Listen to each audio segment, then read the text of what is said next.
looking at this as one of those rivalry games that I was told much about when I first got here. So it's going to be, again, a great environment, a lot of pride, both for our program and theirs as well.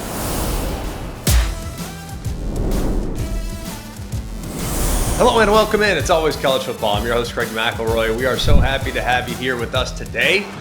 A little bit of a tweak in the schedule. We have for a while now. We've done our top 25 shows. Those are released on Tuesdays. And then we release our preview show on Wednesdays. Well, now we got to change things up a little bit because the top 25 from the College Football Playoff Committee will come out on Tuesday nights, which means, well, what are we going to put out on Tuesday mornings? Well, guess what? That's our preview show. The one that used to come out 24 hours later. We're now doing that show on a Monday. We're going to tape it. Then we're going to have it out ready for you on a Tuesday morning. We understand that there's a lot of time between Tuesdays and Saturdays and when these games will ultimately be played. And can things change between then and when these games actually kick off? Yes, they can. But I can assure you, no other show will do as deep of a dive as we will on these games that will impact not just the college football playoff, but also some of these conference races as well. Ton of great games this weekend that we need to get to because here in November is where we start to separate the men from the boys. We're going to find out this weekend because I can promise you, just looking at the schedule, I'm thinking this is going to be a chaos week. Just get ready. I'm just feeling it, going through some of these matchups, strengths and weaknesses of some of these teams. We're going to have some upsets this week, and teams that you didn't expect to be on the losing end, they're going to find themselves there with some of the matchups that we have coming up here in the next few days. Before we get into those previews, I kindly ask you to just go ahead and subscribe to the podcast. If you're there, go ahead and rate the podcast, review the podcast, whatever you feel compelled to do. And if you're here with us via the ESPN College Football YouTube page, hit that thumbs up button, subscribe to the channel. We'll be good to go. Let's kick things off. Friday night action in the group of five. Big game there in the AAC. Tulane travels to Memphis. This game's 9 o'clock Eastern time on ESPN. Line hovers around 7 points. High stakes eliminator game for the AAC Conference Championship. You have Memphis sitting at 8-1, Tulane at 6-2. However, both teams just with one loss in the conference. They're two of 6 teams with one or fewer conference losses in the AAC. So it's a must win for both teams. Massive game here. Possible playoff implications there. Question 1, can Tulane's they're in the hundreds, ranked defense contain a potent Memphis offense? Now, the Tigers, they're one of the most effective and balanced offenses in the country, and the Green Wave defense, they've struggled in a lot of different categories. If you look at Memphis' attack, 12th in scoring, nearly 38 points a game. They're very balanced, but at the core, they're a powerful run game. They're in the top 25, put up over 200 yards on the ground. They have a really good quarterback in Brendan Lewis, who's got some dual threat capability. He's also done a great job in contributing with his legs. He's got 8 touchdowns. The rushing load is kind of spread out. They have a bunch of guys that they utilize in this rushing attack, and it will be difficult for Tulane's defense to find an answer because right now they're giving up over 400 yards a game. They're especially vulnerable against the run where they give up nearly 160. And compounding this challenge is the fact that they've struggled in third down conversion percentage allowed. They're giving up nearly 44% of the third downs run against them. So this matchup between Tulane's defense and Memphis's offense, it heavily favors Memphis in this situation. Tulane's struggling run defense, they're probably going to have to put some extra defenders up in the box to stop this ground attack, which might open up some passing opportunities for Lewis and his receivers. Question 2, what's the deal with Tulane's quarterback situation? Look, right now, if you look at the Green Wave offense, they've been solid. They're averaging over 400 a game, but right now there's a little bit of uncertainty surrounding their quarterback situation. The guy that's been the guy all season long was Jake Retzlaff. He's scored a bunch of touchdowns on the ground. He's a really good runner. He's got a big arm. He's got 7 touchdowns, but he was benched in the performance against UTSA after making a couple bad decisions. And he has been at times a guy that will throw the ball into some traffic from time to time. So what's going on with the quarterback, and can they get Retzlaff back to playing at a very high level? Question 3, can Tulane string some drives together by converting third down? Dynamic creates a couple of keys. here for Tulane's offense. Their offensive strength is actually third down. They've been one of the better teams in the country when converting on the money down. And that lines up pretty well with one of the biggest weaknesses for Memphis's defense. They struggle to get off the field. They're in the 60s. They allow nearly 40% conversion against them. So this is probably the clearest path for Tulane to sustain drives and control the clock. And then question 4, can Tulane finish drives? Even if they successfully move the ball between the 20s, they face a really good defense in the red zone. That's where Memphis has excelled. They're allowing touchdowns on just 58% of the drives against them. And that clashes directly with Tulane's offense, which has struggled punching the ball in when the field starts to condense. They score touchdowns on just 50% of their red zone drives. That's in the 117th or so in that vicinity. And lastly, will Memphis continue to be opportunistic?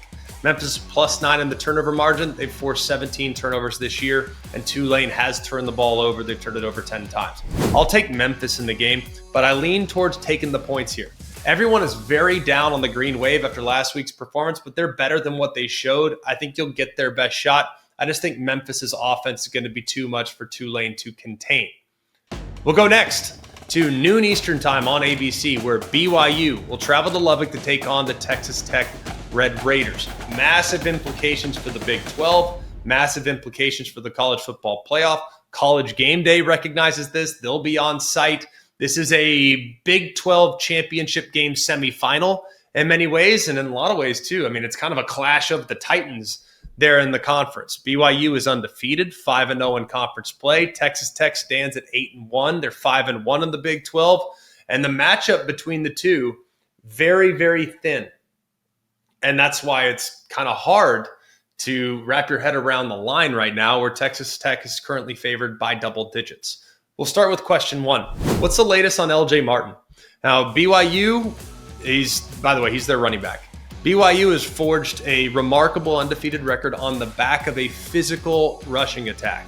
They are really good when trying to control the line of scrimmage. They can run it outside. They can run it inside. Their quarterback can be a factor. So when you look at the importance of LJ Martin, he is as important to this offense as just about any player. I mean, this is a passing offense that is fine. They're in the middle of college football, kind of middling. But if for whatever reason LJ Martin's not at 100%, or if he can't be the guy that he needs to be at the top of the game, that's huge. He is the engine. He enters as the Big 12's leading rusher.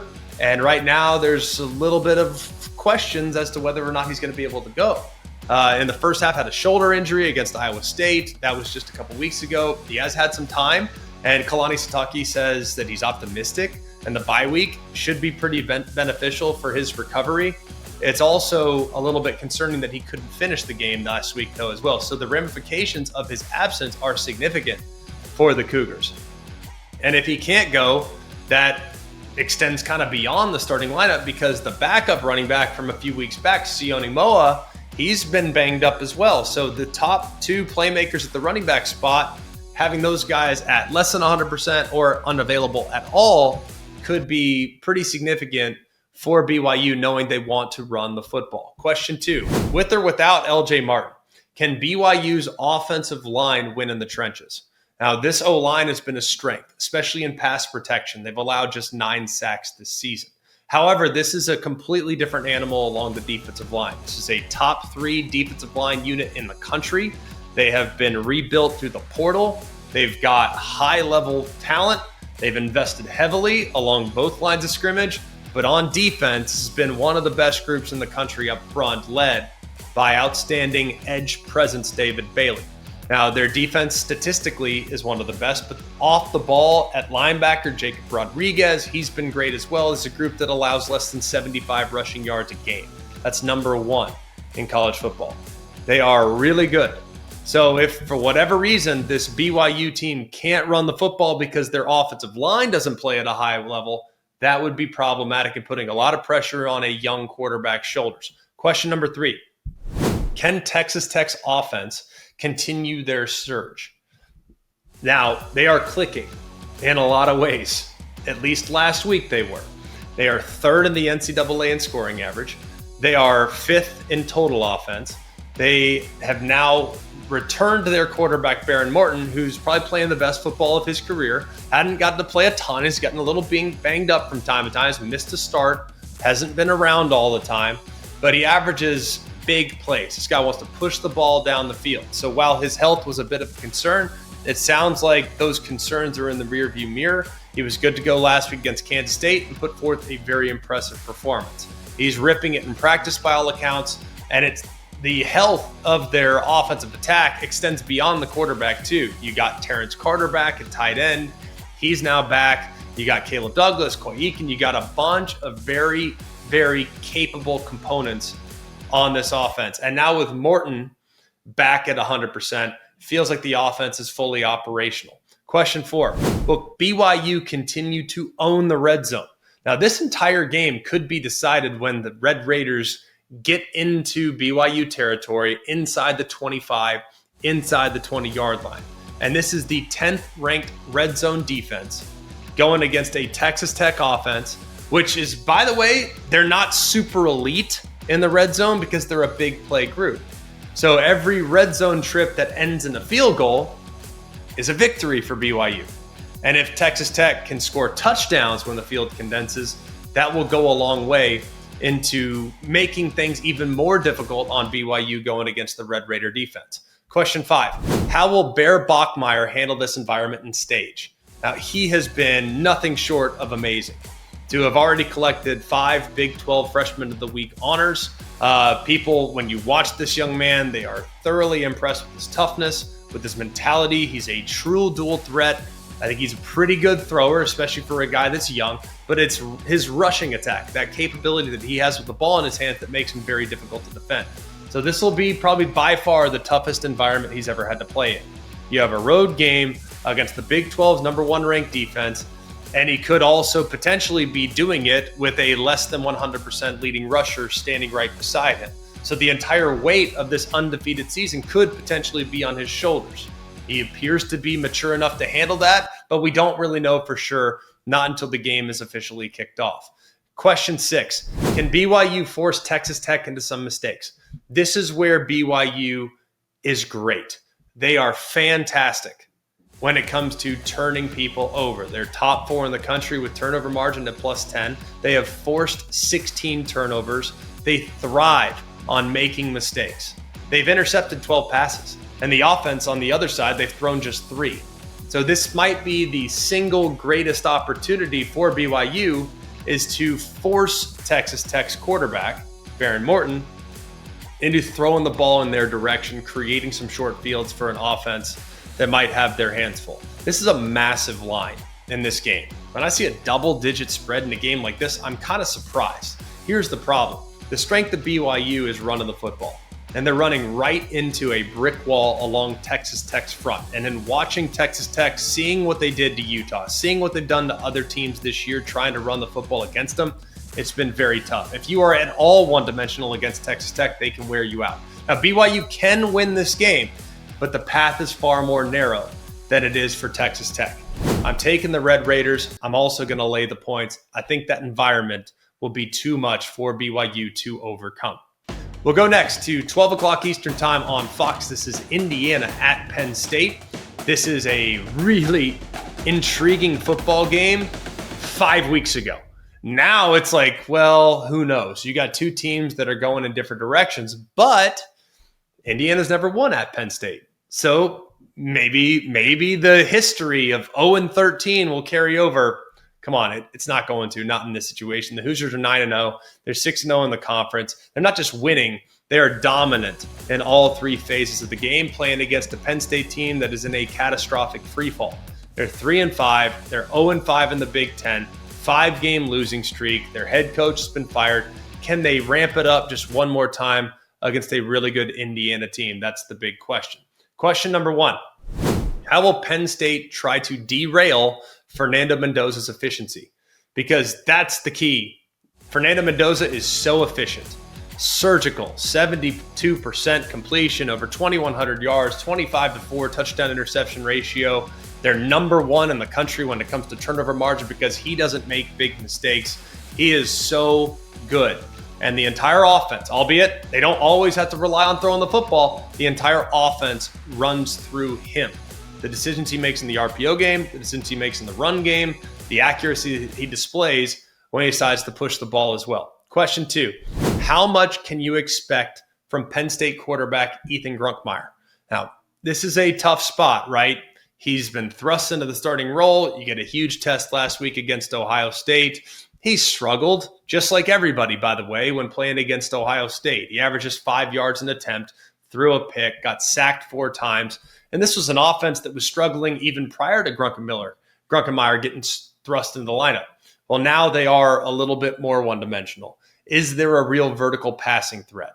And the quarterback mismatch in this game between Mendoza and what Penn State has to work with is very tough. So Penn State's path to victory is a low-scoring defensive slugfest where they can somehow run the football and keep Mendoza off the field. The primary backup, by the way, Jackson Smolik, is listed as questionable with an arm injury too. So we're not sure what to expect from Penn State in the event in which they have to go away from Grunkemeyer. Question 3, can Indiana's run game keep up their dominance against Penn State's defensive front? So looking at the biggest aspect of this game, it feels like it's in the trenches. Penn State's offensive and defensive line against Indiana's offensive and defensive line.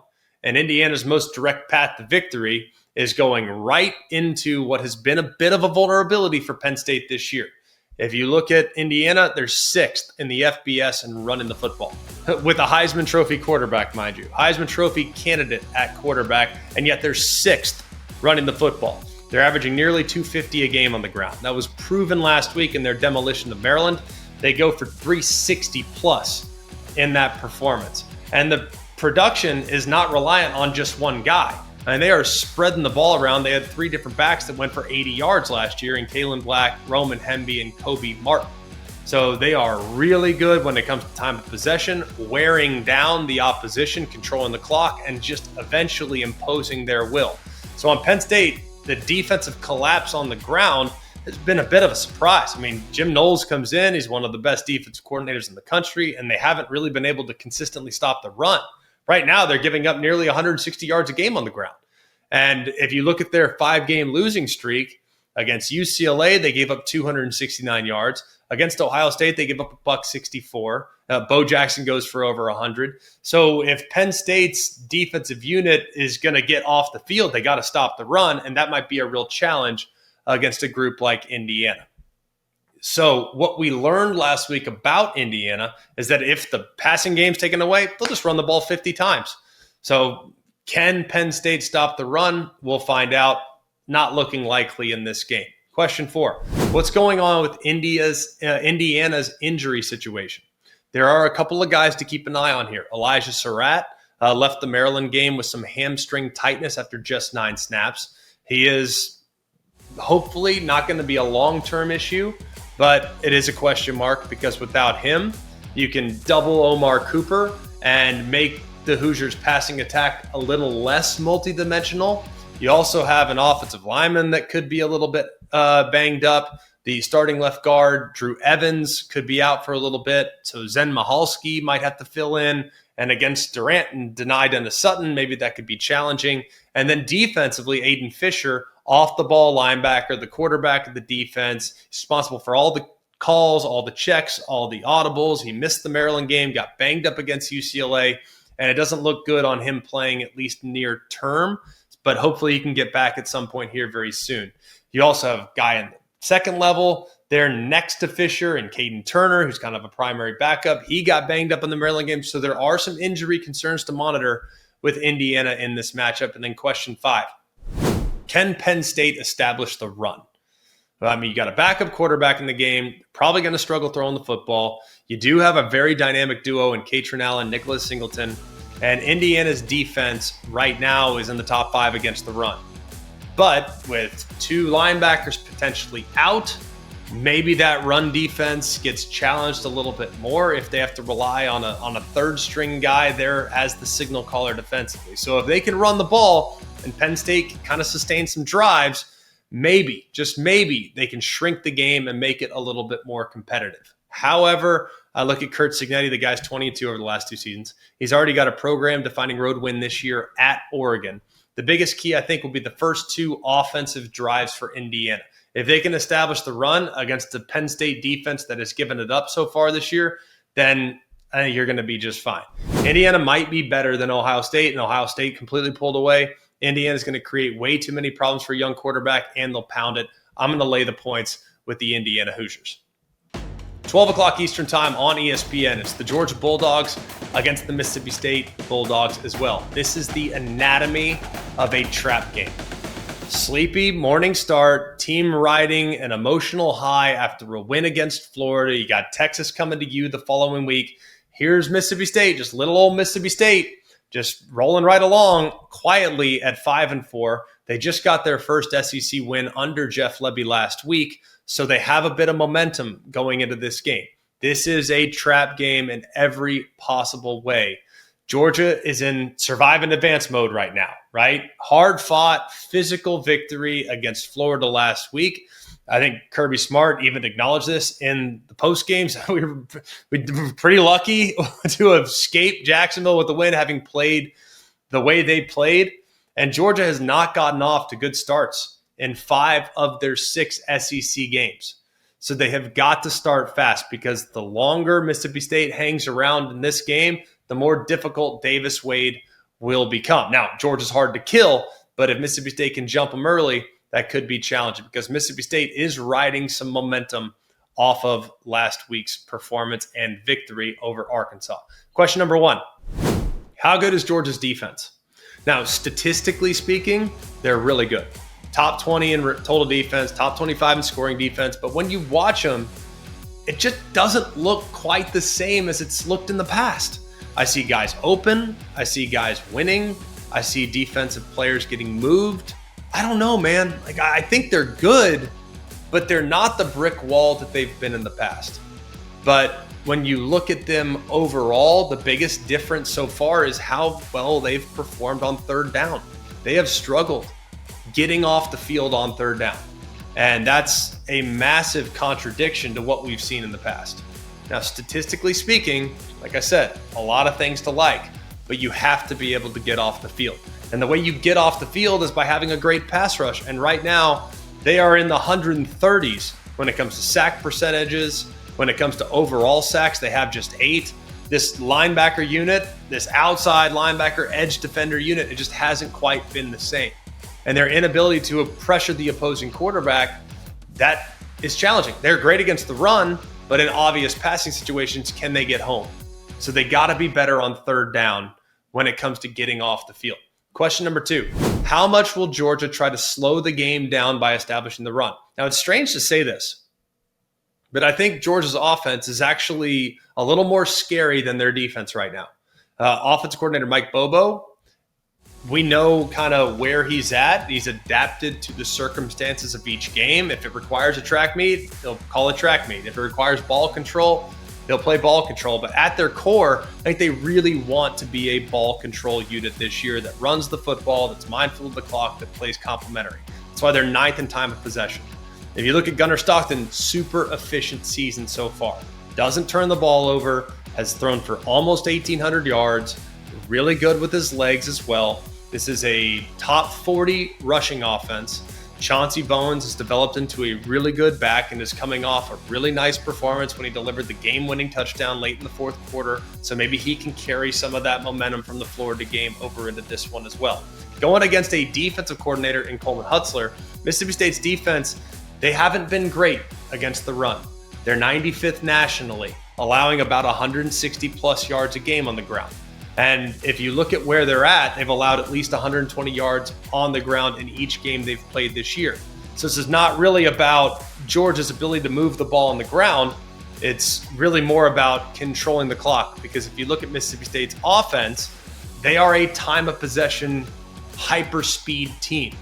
They're 125th in time of possession. So this offensive philosophy for Georgia will hopefully exhaust the Mississippi State defense, where they just keep them on the field for a really long time. So dominating the time of possession in this game is critical to Georgia securing the win on the road. Question 3, can Mississippi State's offense manufacture big plays against a defense that's a little bit banged up?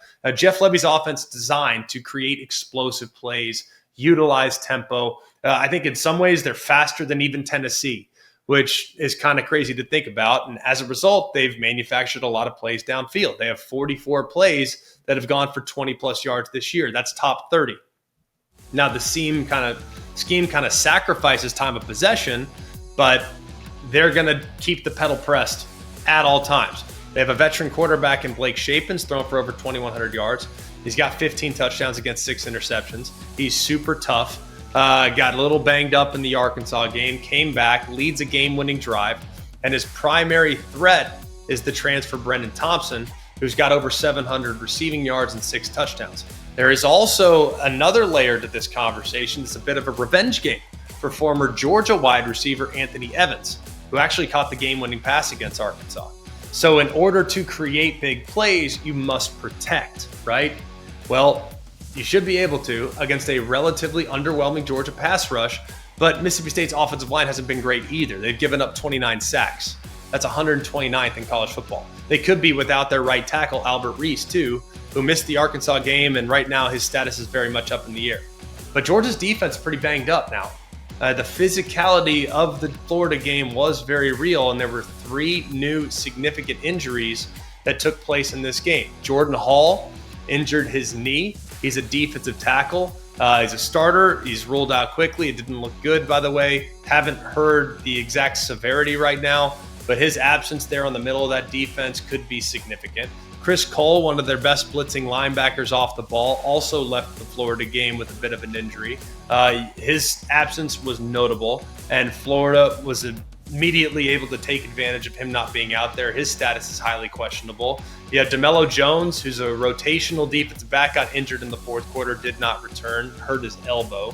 And one other final note here. I saw people saying that KJ Bolden, the starting safety for Georgia, would be out in this game because of targeting. That's not true. He got the targeting call at the end of the first half. So therefore, he missed the second half of the Florida game, but won't have to miss anymore. So just want to make sure we cleaned that up a bit, because I saw some people running with that, saying, oh, he's going to be out too. No, that's not the case. He will be ready to go. KJ Bolden there in the back end defensively. Question 4, can Georgia's passing attack utilize play action to get some shots of their own? Now, we know that Georgia's all about running the football. They want to run the football. They want to pound the rock. They want to manufacture touches for their backs. But you also, at the same time, always need to be mindful of the possibility of Zachariah Branch getting behind the defense. He is their most explosive weapon. He's a focal point of the offense in the Florida comeback. He finished with 10 catches for $112. He's the primary target there on third down. He's also the primary target in catch and run situations. Question 5, can Mississippi State win the turnover battle?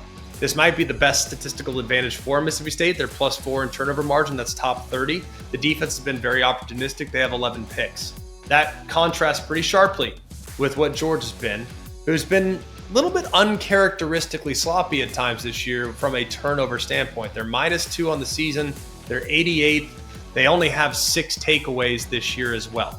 That's 122nd. So turnovers might very well tell the story in this one as well. I think this is a very dangerous game for the Dogs. I think it's probably the hardest spot of the season for them.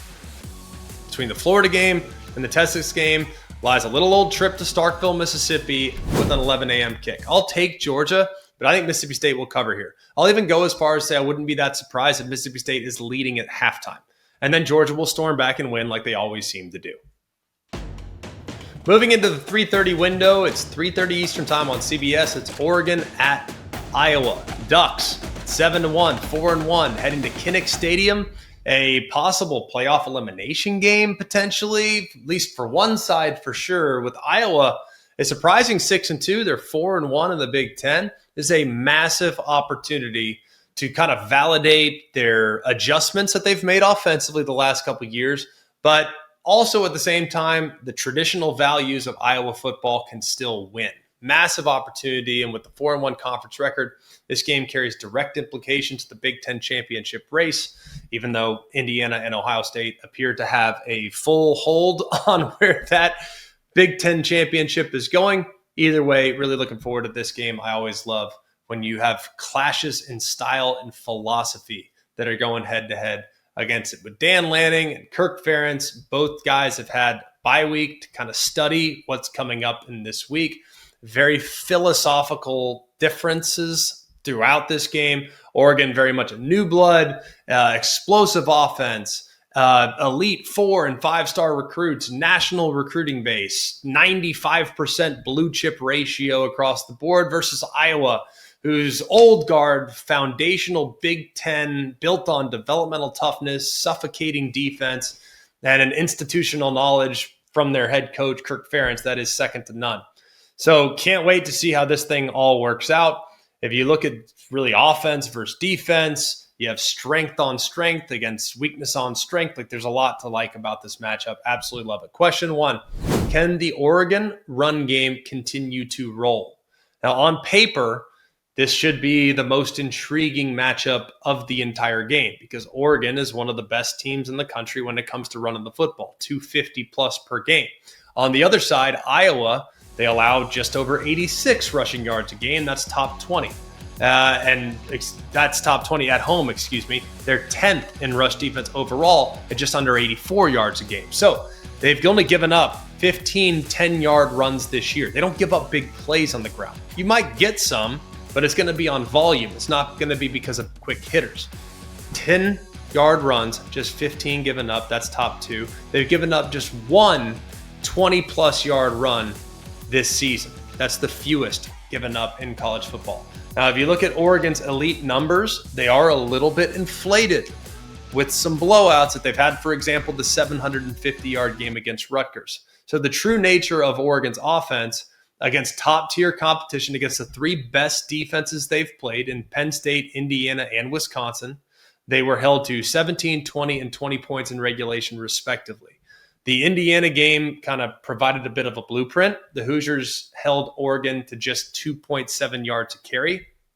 So we think Oregon's offense is really good against everybody, but that hasn't really been the case.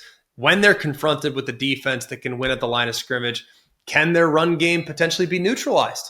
I don't know that for sure, but I do know this Iowa defense up front, very, very good. This Iowa defense on the edges, very good. So the success of the Oregon backs and Davis and Whittington, all these others, winning early downs against front 7 will be very important of how this game may go. Question 2, how will Dante Moore fare against this secondary? Now, Oregon's offense really centers around Dante Moore. He's been exceptionally good this year, 71%, 1,700 yards, 19-4 touchdown interception ratio. And there was, I guess, some immediate concern after he leaves the Wisconsin game with a bloody nose. That's fine, right? He's good to go there, fully expected to be 100%. And he's going to be attacking a defense that loves to emphasize soundness across the board. They don't give freebies, but they do have some base zone coverages that can be a little bit complex. It can be a little challenging from time to time for a young quarterback. They can confuse guys, and they're designed to make you be patient. They want to keep plays in front of them. You look at the wide receivers, Gary Bryant. I think it's a big game for Gary Bryant, by the way. I think he can be very, very important in this one. DeCorey Moore, of course, is amazing. This is a top 5 pass defense statistically, though, giving up just over 150 a game. They're a top 7 defense in terms of passing efficiency. And they have some elite players there that will move around and create some issues for Dante Moore. They'll read his eyes. They'll break on the ball. And they could, in some cases, get hands on the football as well. So it's going to require a very patient and mature performance from Dante Moore. Question 3, can Iowa's 132nd ranked passing attack test Oregon's first-ranked pass defense? This might be the most significant statistical matchup that we'll see in any Power 4 conference game this year. Iowa's passing game right now is 132nd in the country in terms of yards per game. They're 122nd in terms of efficiency, and they're going against an Oregon pass defense that gives up under 125 a game through the air. They also allowed just under 49% completion. So the disparity is compounded by some of the challenges with the personnel. And if you look at Mark Gronowski, there have been some limitations from an accuracy standpoint. Some have said it's because of an injury, a lingering lower body issue that's led to him maybe not being on target as much as he would probably like. Well, this allows the Oregon defense to kind of play and disregard some of the deep balls and then get super aggressive and say, hey, you want to throw it over our heads? We dare you. We're not sure that you can effectively hit those throws downfield. So if now you're not as worried about the deep passing attack, that will now allow you to commit a 7th, 8th, 9th guy out of the box to stop the run. And Oregon's defense, they can confidently probably sit out there and say, yeah, we can play man coverage right now. We don't need to worry about safety help. Iowa's personnel so far has not shown a consistent ability to exploit it. Question number 4, can Iowa's rushing attack still be effective with the Ducks selling out against the run? Now, we just documented the passing game and how it's somewhat non-functional, but the rushing attack's very competent. They're top 40. They can rush for 185 a game. You got Gronowski's legs. You got Moulton. You got some really solid guys with the ball in their hands. Now, you look at some of the vulnerabilities from Oregon's defense. Overall, their rush defense is very solid. When you dive in just a little bit more, there are some inconsistencies at the second level, and it's not necessarily a weakness. If you look at Indiana, for example, they attacked Oregon's linebackers with space, with misdirection, with running backs, with tight ends. Even Wisconsin, they had some inexperience offensively, but they were able to create a little bit of production against this unit, and I think Iowa's far more capable than Wisconsin is at this point. So you know what Iowa's going to do. They're going to utilize these zone blocking schemes. They're going to utilize some play action. They're going to try to create some mismatches. They're going to isolate their running backs and tight ends on the linebackers. And they don't want to score quickly. They want to grind it out. They want to grind out those 4-yard gains, those 3rd and shorts. They want to dominate the time of possession battle. So Iowa's key to success is not necessarily scoring 50. It's holding the ball for 35 plus minutes in the game. Question number 5, can Oregon get off to a slightly better start? This might be one of the biggest issues so far for Oregon up to this point. They have to start faster. And Coach Lanning said during the bye week, hey, we got to find a way to open games better. He wants to work on a lot of things, by the way. He listed off short yardage, the red zone, but really opening games better. Oregon has not scored an opening drive since September 20th. In the 4 games since, their opening possessions has ended in punt, fumble, and 2 turnovers on downs. Against Wisconsin, their first 4 drives of the game produced 3 punts and a turnover on downs. So this kind of plays directly into the complementary football philosophy that Iowa wants to utilize. Their entire model is predicated on elite defense, creating some early momentum, igniting the crowd at Kinnick Stadium, and that could provide a little more pressure on Oregon's offense and their offensive coordinator, Will Stein, who needs to script a really successful opening drive after a couple weeks of preparation, because this will be a very difficult test if you don't get off to a better start than you've gotten off to to this point of the season. Question 6, can Iowa get a non-offensive touchdown?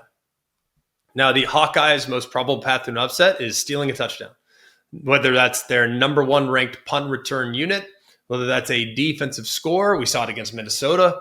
For example, for Oregon, ball security and flawless special teams coverage might be the most important keys to the game, because Iowa's most explosive offense might in fact be that punt return team. They're number 1 in punt return yardage, averaging over 25 yards per punt return. Through 8 games, they have 17 returns for 437 yards. And they beat down to Minnesota. You get a touchdown on the punt return, you get a pick 6. This is complementary football. And a stolen touchdown from special teams or defense could be huge. So Oregon's offense, if they do need to punt against this defense, kick it to the sideline. Do whatever you got to do to not give Iowa a chance to steal some points. The 20-point threshold in this game, that's the magic number. I think that's the magic number. If Oregon's offense, which has not necessarily played at a super high level against top-tier competition, if they can get beyond 20 points, say 24 points, 27 points, they're going to be in a really good shape. Because Iowa's offense, on the other hand, how confident are you in them getting to 28, them getting to 25, them getting to 30? I'm not. I think Oregon can score. I think they can get past 20. And if they can break that threshold, they should feel pretty good. Part of me wants to take Iowa here. I really do. I like Iowa a lot. I just can't. I don't think Iowa's going to be able to manufacture enough points to pull the outright upset. I do think they can make it interesting for a while before Oregon secures what should be a very close and hard-fought win on the road. The Texas A&M Fighting Aggies head to Columbia, Missouri to take on the Missouri Tigers. Game's 3:30 Eastern Time on ABC. Texas A&M about a 7-point favorite right now. This is a really interesting game. You have an undefeated team that's favored by a touchdown or less against a 6-2 opponent that just lost to Vanderbilt on the road, kind of had their heart ripped out in that performance as well. Mike Elko's done an incredible job. First 8-0 start for A&M since 92. They have had some marquee moments, like a win on the road at Notre Dame, dominating LSU in Baton Rouge. One of the few remaining undefeated teams in college football. A&M, of course, controls their own destiny. This is their third true road test, and they did have a narrow escape at Arkansas a few weeks ago. Now, for Missouri, things are very different. They are urgent for the Missouri Tigers. They're 2-2 in the SEC. They're 6-2 overall. If they want to get back into the playoff conversation, they're not mathematically eliminated right now, but it's win or go home now, I think, from this point forward for Eli Drinkwitz. And this is a playoff game for them. Probably not so much for Texas A&M. Question number 1, how will Missouri overcome the injury to Bo Pribula? Now, their starting quarterback, Bo Pribula, bad injured ankle against Vanderbilt. He's not going to be back. This is really, really unfortunate because he was a leader and did a great job for an offense that was in the top 25, for an offense that scored a bunch of points. And through 8 games, he'd been very, very solid. He was a seasoned veteran, a graduate transfer, and was very important. So his loss removes the experience from the quarterback position. Stepping into the void is true freshman Matt Zollers, the highly touted recruit. He will be making his first career start against the number 3, 4, 5 team in the country. And this is a team that can go and win a national championship. And if you watch him, albeit limited, watched every single one of his college pass attempts, I'm pretty impressed what I've seen from Zollers up to this point. As most significant action came against Vanderbilt, I think he came on in relief and played pretty well. Threw for 138 yards and a touchdown in that game. Gave Missouri a chance. The moment wasn't too big for him. So hopefully now with a week's worth of work, he'll be in a better spot. Now, the other area of concern is that the most reliable asset for the quarterback is a very dependable tight end. Well, Missouri's starting tight end, Brent Norfleet, he leads the team with 5 touchdown receptions. He hurt his shoulder against Vanderbilt, and as of this point, it's a little bit questionable as to whether or not he's going to go. He's a tough guy. I expect him to try, but will he be at 100%? So Zollers' first start without that veteran presence and primary red zone weapon and arguably their most dependable possession receiver. So the game plan probably going to be a little simpler. It's probably going to be not so much being dynamic offensively, but you got to protect your young quarterback. You got to create a run-heavy, ball control, clock-shortening attack. And I think you'll be building things around Matt Zollers from a situational situation. You don't want to be in 3rd and longs. So if it becomes a 3rd and long fest, look out, because that's when the Aggie pass rush takes over. They have 32 sacks this year. That's top 5. Question number 2, can Texas A&M limit this rushing attack? Now, knowing that they're probably not going to put too much on Zollers' shoulders, that means the entire offensive fate rests on the shoulders of Ahmad Hardy, their outstanding running back. He's one of the most productive running backs in the country. He's got nearly 1,000 yards. He's top 4 in the country running the football. He is a workhorse. 6 yards a carry, nearly 120 a game. He's found the end zone 11 times. So with Pribula out, he's the guy that will have to be great in this game. So their ability to kind of execute the game plan and control the clock and to protect the quarterback is dependent on Hardy's ability to consistently move the chains against a really good Texas A&M front. And on paper, you would think it'd be kind of a favorable matchup for A&M. But then you look a little bit deeper, A&M has given up some points this year. What's more interesting is that their scoring defense is 13th out of 16 in the SEC. Well, you wouldn't think that that's a national title contender when you dive into it, but when you watch them, it's like, goodness gracious, how do you block these guys? Now, specifically against the run, the Aggies have been good, but they haven't necessarily been completely dominant. They're giving up around 120 a game. They have given up a decent amount of big plays on the ground. That's where those numbers begin to get inflated. They've given up 13 carries of 20-plus yards. That's 99th in college football. They've allowed 25 rushes of 10-plus yards. That's 55th. So this will be the best running back that A&M has seen up to this point, and he will be the focus of this defensive attack because I don't think they're going to try to do too much with movement, trying to create negatives. They just need to tackle, and tackling is not easy to do against Ahmad Hardy. Takeaway number 3 and question number 3. How will Missouri contain Marcel Reed and Texas A&M's weapons? Now, they are really good on defense. They're top 13 in scoring. They allow less than 17 points a game. They're 5th in the country in total defense. They give up less than 250. What makes them great is they don't really have an exploitable weakness. They're really good against the pass. They're really good against the run. They can do both. And this A&M offense, they are so good. Colin Klein and the offensive coordinator, he's done an amazing job this year. They are one of the best in terms of total offense and scoring.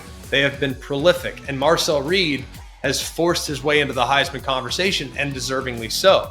Nearly 2,000 through the air, just 6 interceptions this year to go along with 17 touchdowns. He's also one of the more dependable run threats in the entire country at the quarterback spot. Now, he's been kind of dominant at times, and he's got a really good supporting cast. You got a couple of go-to wideouts in Casey Concepcion and Mario Craver, who have tremendous speed in the open field. You have a good, solid running back core as well, led by Reuben Owens. Is a balanced, explosive, and confident unit that has proven time and time again they can score against elite competition. Question 4. Can Missouri's 6th-ranked defense generate negative plays and turnovers? Now, this is a defense that is really, really athletic. They're very effective. They can make plays in the backfield. The defense must force turnovers in this game. This is one area where A&M has been maybe the tiniest bit vulnerable. Now, Marcel Reed, for all of his brilliance, does have those 6 picks that I referenced, did throw 2 against LSU. As a team, the Aggies have turned it over a little bit. So it will be very, very important for Missouri to be opportunistic if Marcel Reed gives them a chance to get hands on the football. Question 5. Can the Aggies continue to be situationally elite on defense? A&M is number 1 in third down defense. Teams are converting less than 22% of their third down attempts against the Aggies. They give up less than 19% on 3rd and 3 to 6. Think about that. 3 to 6, that's where the offense wants to live in third down. They're giving up less than 19%. They're giving up 15% on 3rd and 7 plus. So basically, to convert third downs against the Aggies, you better be in 3rd and 1 or 2. And that's pretty much it. They are so good. And this metric kind of reframes the entire game. It's not whether or not can Ahmad Hardy run the ball on the Aggies. It's can Ahmad Hardy run well enough on 1st and 2nd down to get them to 3rd and 2 or less. Question 6. Can the Aggies create momentum on special teams? In terms with special teams efficiency, A&M's top 3 in the SEC. Missouri, on the other side, kind of in the middle nationally when it comes to rankings on special teams. So this is a potentially game-tilting advantage for Texas A&M. They have a super explosive punt returner in Casey Concepcion. He's a threat to score every single time he touches it. And knowing that Missouri's offense, led by a freshman quarterback making his first start, maybe it'll be a little bit more conservative, probably going to be punting a little more than they'd like. So this 64th ranked special teams unit is going to be under a lot of pressure to execute flawless punt coverage against one of the best return men in all of college football. So hidden yardage could be a factor here in favor of the Aggies. I think this is going to be a really low scoring game.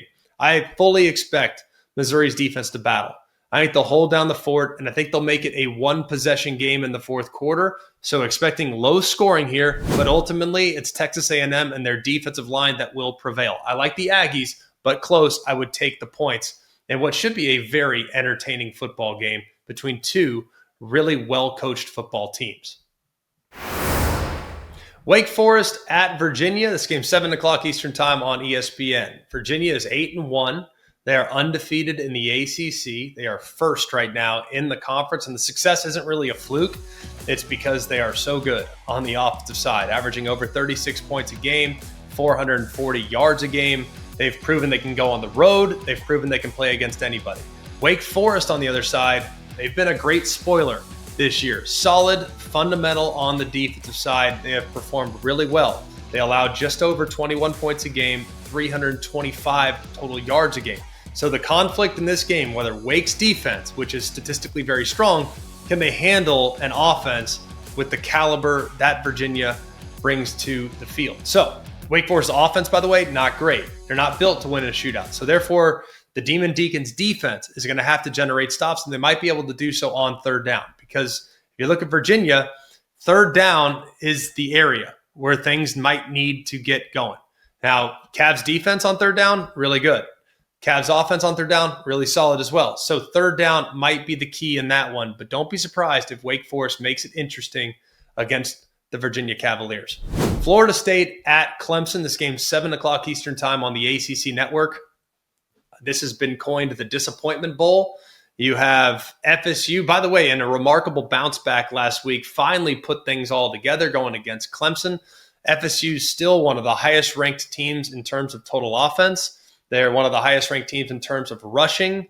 They are very potent offensively. Meanwhile, Clemson, man, they have not been good. They have struggled on the offensive side. So this becomes a track meet that very much favors the Florida State Seminoles. Cal at Louisville. This game's about a 20-point spread. Seemed like a lot. 7 o'clock Eastern time on ESPN2. Now, you look at the Cardinals.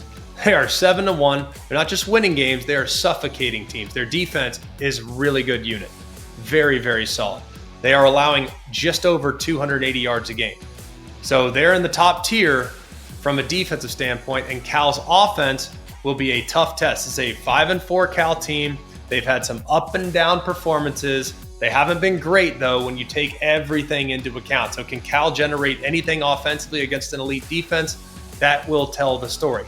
Florida at Kentucky. This game's 7:30 Eastern time on the SEC network. The Florida Gators offense has not been great all year. They're in the hundreds in scoring, nearly the hundreds in total offense, struggling from a run standpoint. And the situation became more challenging when Dallas Wilson, probably their top weapon at wide receiver, he's out for the rest of the year with a foot injury. He is the big play threat on the outside. So his loss, it compounds a challenge for DJ Lagway to try to manufacture some big plays against a Kentucky defense that has really found themselves here the last couple weeks.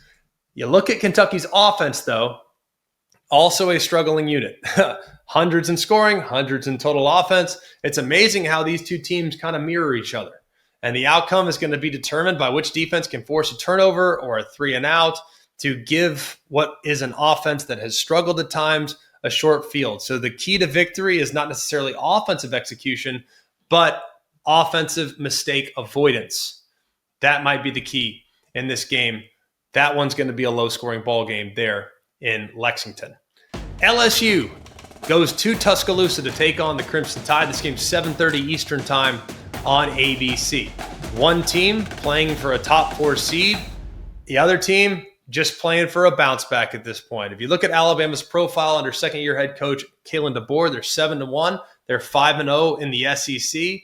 They are currently considered one of the most improved teams in college football from week 1 to week number 10. The only blemish, of course, that season opening road loss on the road at Florida State. Since then, Alabama has rattled off 7 consecutive victories, including a game at Georgia, Vandy at home, at Missouri, and Tennessee. Now, this is massive. Tide are coming off a bye week, so they should hopefully be as healthy as they've been all season long. They should be prepared. And for LSU, they've been in a bit of a free fall. They limp into Tuscaloosa with a 5-3 record, just 2-3 in the SEC. They have not lived up to their expectations this year, having lost 3 of their last 4 games. That has shown some flaws really on both sides of the ball. They, of course, lost to Ole Miss. They lost to Vanderbilt, and then they got blown out at home against A&M in their most recent outing. To think that this team was ranked in the top 3 in September to all the way out of the poll shows you that this season's kind of lost, but this one becomes their Super Bowl. This is the way to salvage it. Question number 1, how does LSU respond to an interim coach? After the loss to A&M, we all know that LSU decided to fire Brian Kelly. They also at the same time decided to fire their offensive coordinator, Joe Sloan. In their place steps Frank Wilson, who is a Louisiana native. a guy that is a tremendous recruiter, that has developed a great relationship with every single player on that team. From an offensive coordinator standpoint, it's Alex Atkins. So those two, in the head coach and the offensive coordinator role, they've had a bye week to kind of fundamentally reset a program that was struggling in many ways. And Kalen DeBoer has kind of acknowledged this challenge, noting that teams that often play with a different energy and the players kind of allow this external noise to galvanize them in the locker room. And Frank Wilson, he's leaning into the relationships. He's emphasizing the people. He's trying to create a bunker mentality. When everything appears on the outside as if it's fractured, don't be surprised if there's a new energy from this LSU team. It wouldn't surprise me at all if they play one of their best games of the entire season. Question number 2. How will the LSU offense adjust to a new play caller? Now, Alex Atkins has now had 10 to 12 days to either install a new system or to make tweaks to the existing playbook and put his own spin on an offense that has been fundamentally broken. They are 107th in total offense. They have been triple digits on third down. Now, new philosophy potentially, new voice in the quarterback's headset. Will this be a new look offense? Will it offer up a bit of a, quote, element of surprise? We don't know. We know that what we've seen up to this point has been something that left an awful lot to be desired. But at the same time, Kane Womack, the defensive coordinator for Alabama, is he having to chase some ghosts in this game? Looking back to maybe when Alex Atkins was at Florida State, are they going to have a different look to him? So that is a challenge, I think, for this Alabama defensive staff to prepare for an offense that might fundamentally change what they've been in the first 8 games of the season. Question number 3, how will Alabama's offense look different after the bye week? Now, offensive coordinator Ryan Grubb has done a great job, but it has been a pass-first attack. And it mirrors a little bit what Kalen DeBoer and Ryan Grubb had a lot of success with while at Washington. They're not a group that is all about blunt force. They're about empowering their quarterback, and Ty Simpson has had a tremendous season. Since being named the starting quarterback on August 11th to losing his first game as a starter to where he's at now, think about that evolution. The guy's completing nearly 68% of his passes, over 2,100 yards. He has been outstanding. 20-1 touchdown to interception ratio. And 7 consecutive wins, he's been the reason. He's not just a game manager. He's surgically efficient, averaging over 8.5 an attempt. And he can attack defenses, not just vertically, but he can attack them in the middle. He can attack them underneath. He's just been really smart. So I'd imagine after the bye week, a lot of the time was not spent on the passing attack. It's probably spent on trying to grow in the run game.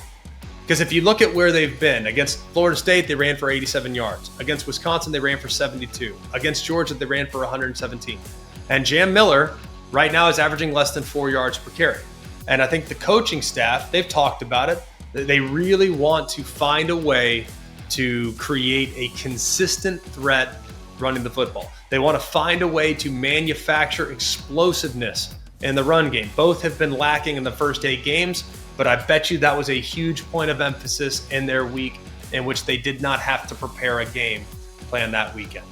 Question 4, can LSU's secondary contain this deep wide receiver core?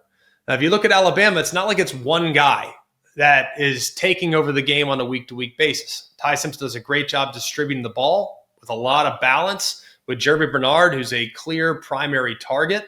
He's been very solid at over 500 yards and 6 touchdowns. Ryan Williams, his emergence these last couple weeks shows you that he still remains one of the biggest threats on vertical routes and on plays in which there's double moves and things like that. Ryan Williams is rounding into form. And Isaiah Horton, who's been great in the red zone, a little banged up the last time out, but he's got 5 touchdowns on 22 catches. So he's very valuable there on third down and very valuable when the field does start to condense. So that trio, their complementary skill, it allows Ryan Grubb to create matchups at all 3 levels of the defense. And LSU's pass defense, they're good. It's a really good group. They're giving up over 200 a game, though. They're 35th in the country. They're allowing just under 60% completion. And they have survived by generating some turnovers. They have 10 interceptions this year. And players like A.J. Halsey, Mansour Delane, those 2 guys are as good at their respective positions as anybody in the entire country. Tulane at corner, Halsey at safety. Those guys are really good. So can this ball-hawking secondary take advantage of a quarterback that does not make mistakes? And this is a matchup that you would think Alabama is schematically designed to win, but it will be very important for LSU's defensive backs to play at a high level, live in man coverage from time to time, and hopefully take advantage of an errant throw from Ty Simpson. Even though he doesn't seem to do that very much, the guy has been absolutely lights out. Question number 5. Can LSU find any balance offensively? Now, this might be the biggest key to LSU finding a way to pull off the outright upset. They've been super one-dimensional. They're 124th in rushing offense, and they're not doing a good job up front. The LSU offensive line has been one of the biggest disappointments in the SEC this year. We have this metric at ESPN. It's called, quote, blown block percentage. I honestly have no idea what it means. I don't know how they come up with it. I'm not sure it really matters. I do know this. LSU is 131st in that metric. So take it for what it is. Like I said, no idea what blown block percentage is, but I know that LSU is in the 130s. Anytime you're in the 130s in anything, it's not good. So that's arguably the biggest weakness of this LSU team. And how do they protect their quarterback, Garrett Nussmeier, who's been dealing with injuries all throughout the season, from ankle to oblique? He's had challenges. So if LSU can't run the football, which will put them in obvious 3rd and long situations, they've not been good on 3rd down this year, that would allow Alabama's defense, who's really good in the back end defensively, to kind of pin their ears back, rush the quarterback, and only rush 4, potentially apply pressure, and allow this pass defense with some ball hawks themselves to get hands on the football. Look, Garrett Nussmeier will throw the ball into traffic. And if he's forced to rush throws against a good pass rush and a good secondary, that could lead to big problems for LSU's offense. So if you look at Alabama's defensive vulnerability up to this point, it's been their inability to be consistent when it comes to stopping the run. They are in the 70s right now in rush defense. They got gashed by Florida State. They got gashed by Georgia. The big difference is that Florida State and Georgia both feature quarterbacks that can create with their own legs. That's not Garrett Nussmeier.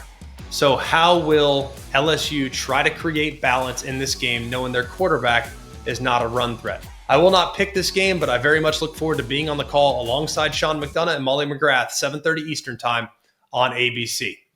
Finally, Navy at Notre Dame. This game's 7:30 Eastern time on NBC and Peacock. Navy's got the number 1 rushing offense in the entire country going against Notre Dame's 11th ranked rushing defense. Now the Middies are 7-1, and it's that triple option rushing attack. They utilize a few different sets. It's not your traditional triple option. They have that, but it's not all the time. They're going for nearly 300 a game on the ground. So they're built to design to control the clock, limit possessions, win with disciplined, assignment sound football. Well, the Fighting Irish, they're 11th in run defense. They're allowing less than 90 yards a game. And this defense is built on just superior athleticism at the linebacker spot, gap integrity along the defensive line, and a really disruptive and havoc-creating front. Now, turnover creation has been a big key for Notre Dame's defensive turnaround. They've been super opportunistic. They're in the top 3 in the country when it comes to turning people over, and it's not just random luck. I mean, it's incredible what they've been able to do in the last 6 or 7 games. 16 picks. Their offense has protected the ball extremely well all season long. Navy, on the other side, they're middle tier when it comes to protecting the football and winning the turnover margin. Now, we will see what happens with Navy coming off a loss last week. They lost to North Texas, and it wasn't good.